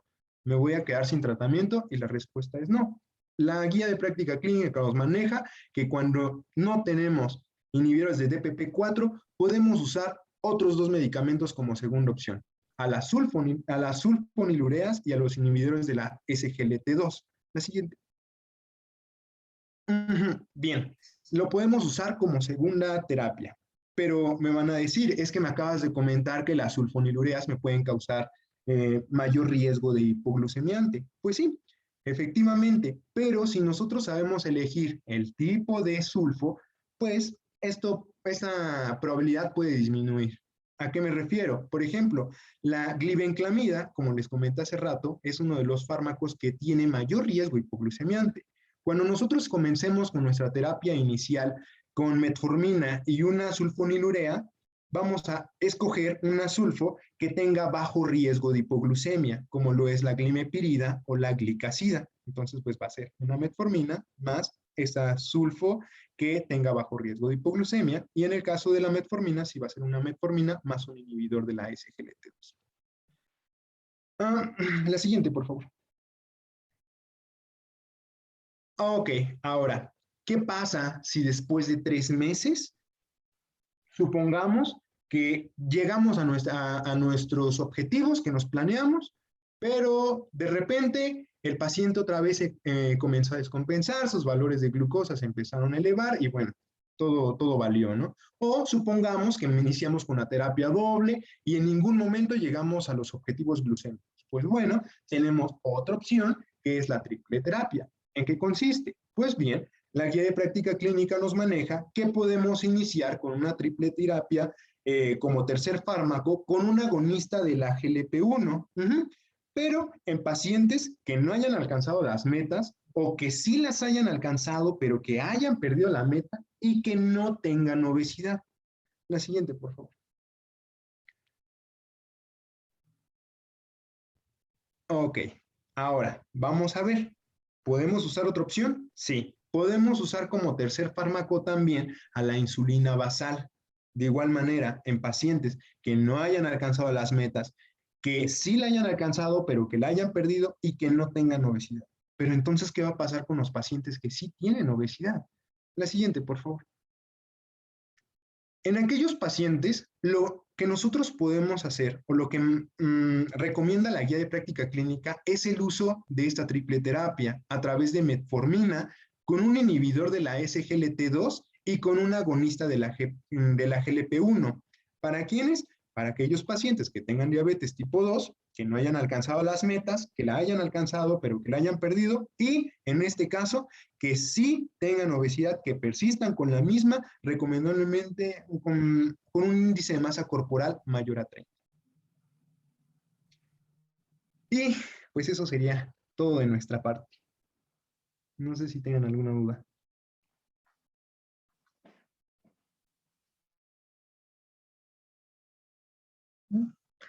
A veces nos tardamos un poco en empezar a insulinizar a los pacientes, ¿no? Porque a veces creemos que van a mejorar y resulta con que vienen a los siguientes 3 meses de la consulta y nuevamente les creemos o no hemos sensibilizado bien al paciente de que ya necesitamos hacer algo más, de seguir con tratamientos hipoglucemiantes, ¿no? Que a veces ya no les están funcionando a los pacientes para tratar de meterlos a metas. Entonces, Yo les digo, todos vamos a usar insulina en determinado momento, tarde que temprano, el manejo con la insulina y les voy a decir si es bueno y en su momento y va a ser necesario, cuando ya llega a empiece a bajarse el azúcar y que ya tienen problemas renales, todos vamos a usar, todos tenemos carga genética, la mayoría, y vamos a tener que estar usando insulina en determinado momento, pues para estar bien controlados, ¿no? Para empezar a sensibilizar. Pues muy bien, también estuvo muy completa. Ok, ¿qué día es hoy? Hoy es jueves, ¿verdad? ¿Mañana qué nos toca? Obesidad y síndrome metabólico. Ah, sí, síndrome metabólico, ok. Y el lunes dislipidemia, ¿verdad? Sí, ¿verdad? Sí, doctora. Sería martes. Lunes. Sí, el Martes, martes. sí, dislipidemia. ¿Y el lunes? El lunes no tenemos clase grupal. ¿Y eso por qué? Se supone que porque tenemos MB. Ah, ok, yo no sabía eso. Muy bien. Entonces el martes, y entonces el examen tentativamente, ¿cuándo quedaría? ¿Miércoles? ¿Sí? Todos. Díganme, ¿para cuándo? O sea, luego al día siguiente ya cambian a otro módulo, ¿verdad? Sí. Y empiezan con otras clases diferentes. No sé si lo hacemos el miércoles, si lo hacemos el jueves un poco más temprano, no sé a qué horas van a hacer sus otras clases o no sé, ¿qué proponen? Pues yo creo que lo hablamos en el grupo, ¿no? Porque Ok, Sí, de podemos, acuerdo. para que todos hablen y ya le avisamos luego, doctora. Ok, de acuerdo. Para poder, igual mándenme sus presentaciones para sacar del examen, los voy a sacar igual las preguntas de sus exposiciones igual. ¿Sale? Bueno, muy bien. También para poder calificarles, la doctora ya me empezó a pedir ya las calificaciones pronto. Ok, muy bien. Pues que descansen. Nos vemos mañana entonces.